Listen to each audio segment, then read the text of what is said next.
सर्वे भवन्तु सुखिनः, सर्वे सन्तु निरामयाः, सर्वे भद्राणि पश्यन्तु, मा कश्चित् दुःखभाग् भवेत्।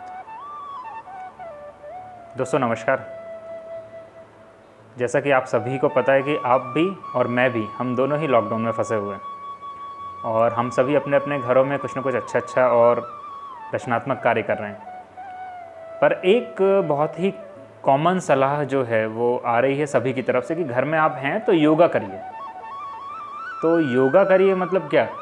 ऐसे तो हम में से बहुत सारे लोगों ने आज तक कभी फॉर्मली योगा सीखा ही नहीं। तो इनिशियल लेवल पे, शुरुआती दौर में अगर आप कुछ सीखना चाहें या करना चाहें तो 3 बहुत ही सरल आसन हैं, उन्हें आप करके अपने योगा के जीवन की शुरुआत कर सकते हैं। तो ये 3 आसन इतने सरल आसन हैं कि आपको इनके करने के लिए ना तो कोई बहुत ज़्यादा जगह की ज़रूरत है और ना ही किसी विशेष समय की ज़रूरत है। इससे पहले दोस्तों मैं आपको बताना चाहूँगा कि आसन होता क्या है।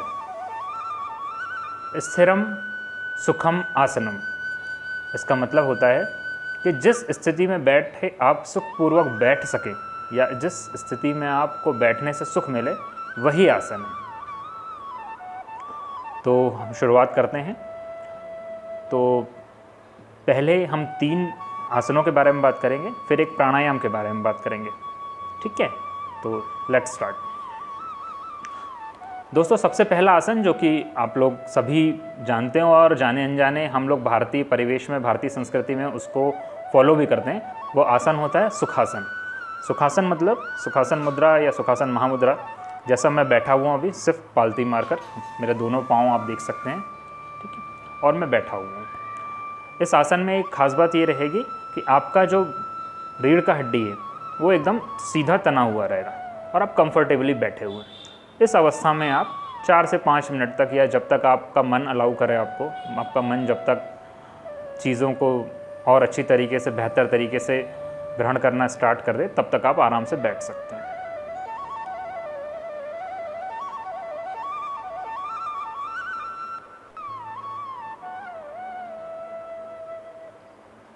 इसके बाद दोस्तों दूसरा आसन है पद्मासन। पद्म का अर्थ होता है कमल।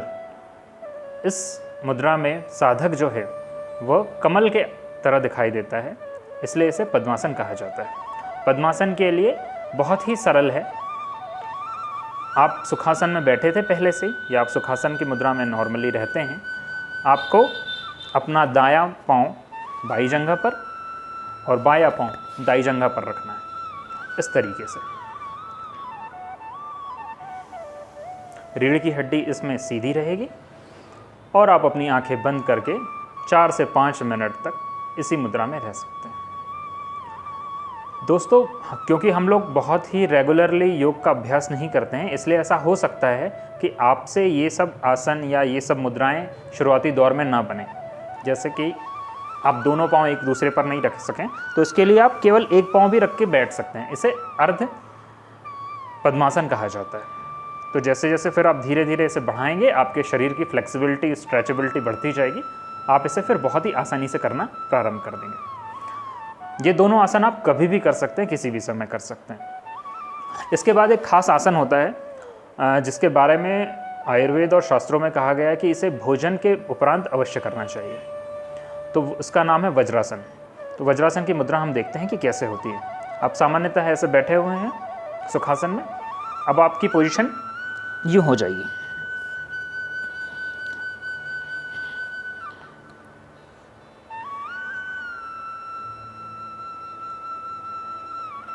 आपके दोनों हाथ यहाँ पर ऐसे सामने खुले हुए रहेंगे, रीढ़ की हड्डी सीधी रहेगी। खाना खाने के पश्चात इस आसन को करने से आपका भोजन के पाचन में शरीर को बहुत ही आसानी होती है। इस आसन में बैठने से अंदर में जो अम्लों का स्राव होता है वह प्रॉपर तरीके से होता है, वह सही तरीके से होता है। इससे आपके डाइजेशन सिस्टम को भी बहुत आराम मिलता है। तो आप खाना खाने के बाद प्रतिदिन दोनों समय इस आसन में अवश्य बैठें। खाना खाने के पश्चात कम से कम 10 से 15 मिनट या जब तक आप कंफर्टेबल हों, जब तक आपको सुख लगे, तब तक आपको इसे करना है। जैसा कि पद्मासन के बारे में कहा गया था, इस आसन में भी आप एकदम से नहीं बैठ पाएंगे, तो 10 मिनट बहुत लंबा समय होता है। तो शुरुआत में आप 1 मिनट या 2 मिनट इससे बैठें और बहुत ही आसानी से आप इसे कंटिन्यू कर सकते हैं।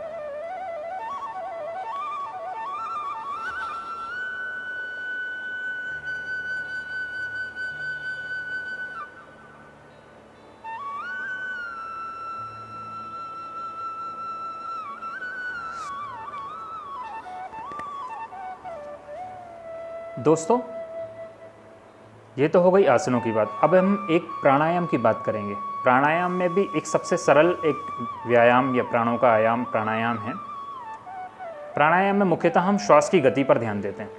तो हमें सिर्फ और सिर्फ ये 3 आसनों के साथ में एक छोटा सा अगर हम प्राणायाम करेंगे तो हमारे शरीर को बहुत ज़्यादा लाभ मिलेगा। तो इस छोटा सा व्यायाम क्या है प्राणायाम का, हम देखते हैं। वापस से आप अपनी सुखासन वाली मुद्रा में बैठ जाएं। इसके बाद में एक लंबी गहरी सांस लें।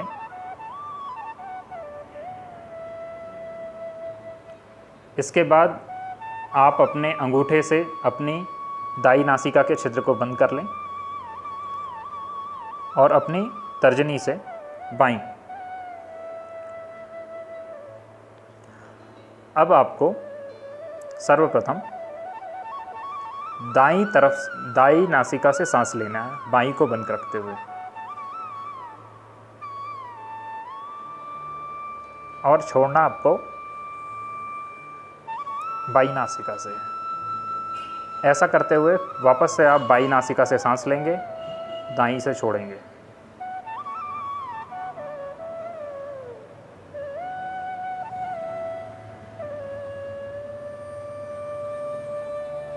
दाएं से सांस लीजिए, बाएं से छोड़िए, बाएं से सांस लीजिए, दाएं से छोड़िए।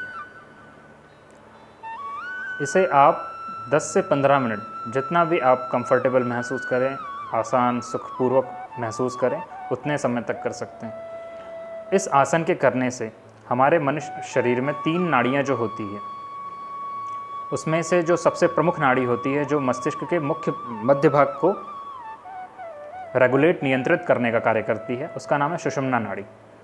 सुषुम्ना नाड़ी का पार्ट यहाँ से बताया गया हुआ है, तो इस पर सबसे जल्दी प्रभाव डालती है। इड़ा, पिंगला और सुषुम्ना, ये 3 नाड़ियाँ होती है। सुषुम्ना नाड़ी का काम इड़ा और पिंगला को रेगुलेट करने का भी होता है। इस तरीके से आप इस छोटे से प्राणायाम की मदद से जो मस्तिष्क के जो 3 भाग होते हैं, बायां, मध्य भाग और दायां भाग, इनको आप बहुत ही बढ़िया तरीके से रेगुलेट कर सकते हैं, इसको शांत कर सकते हैं और इसमें आप पॉजिटिव वाइब्रेशंस कर सकते हैं। आपके मानसिक तनाव को हटाने में इससे बेहतर कोई भी प्राणायाम आपकी मदद नहीं करेगा। और ये सबसे आसान है, ये शुरुआती स्तरों के लिए है। इसके बाद में आप सूर्य नमस्कार कर सकते हैं, कपालभाति है, अनुलोम, एक्चुअली इसे अनुलोम विलोम ही कहते हैं, कपालभाति, अनुलोम विलोम और बाकी चीज़ें भी, भ्रामरी वगैरह भी हम कर सकते हैं, पर सबसे आसान जो है वो अनुलोम विलोम होता है। तो इस तरीके से आप इन आसनों को और इन सब चीज़ों को करके, अगर आप लॉकडाउन के दौरान आपको ऐसा लग रहा है कि आपको डाइजेशन का कुछ इश्यू चल रहा है या आपको ऐसा लग रहा है कि थोड़ा एनर्जी आप कम महसूस कर रहे हैं, तो आप ये सब आसनों को कीजिए। खाना बहुत ही प्रेमपूर्वक और आसानी से कम 32 बार चबा के खाइए। आपकी ये सारी समस्याएं धीरे धीरे ख़त्म होने लगेगी, आपको पता भी नहीं चलेगा कि कब आपकी ये समस्याएं ख़त्म हो गई।